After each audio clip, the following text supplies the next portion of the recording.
കർത്താവിനോട് വിശ്വസ്തത. മകനെ, എൻ്റെ ഉപദേശം വിസ്മരിക്കരുത്. നിന്റെ ഹൃദയം എൻ്റെ കൽപ്പനകൾ പാലിക്കട്ടെ.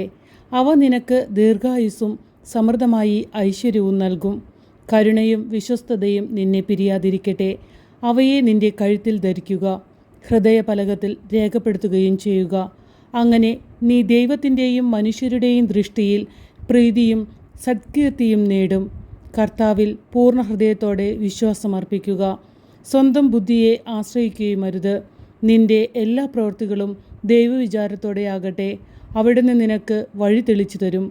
ജ്ഞാനിയെന്ന് സ്വയം ഭാവിക്കരുത്. കർത്താവിനെ ഭയപ്പെട്ട് തിന്മയിൽ നിന്ന് അകന്നു മാറുക. അത് നിന്റെ ശരീരത്തിന് ആരോഗ്യവും അസ്ഥികൾക്ക് അനായാസതയും നൽകും.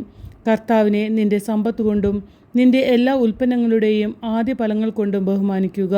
അപ്പോൾ നിന്റെ ധാന്യപ്പുരകൾ സമൃദ്ധി കൊണ്ട് നിറയുകയും നിന്റെ ചക്കുകളിൽ വീഞ്ഞു നിറഞ്ഞു കവിയുകയും ചെയ്യും.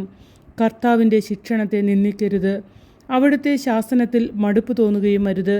എന്തെന്നാൽ പിതാവ് പ്രിയപുത്രനെ എന്ന പോലെ കർത്താവ് താൻ സ്നേഹിക്കുന്നവനെ ശാസിക്കുന്നു.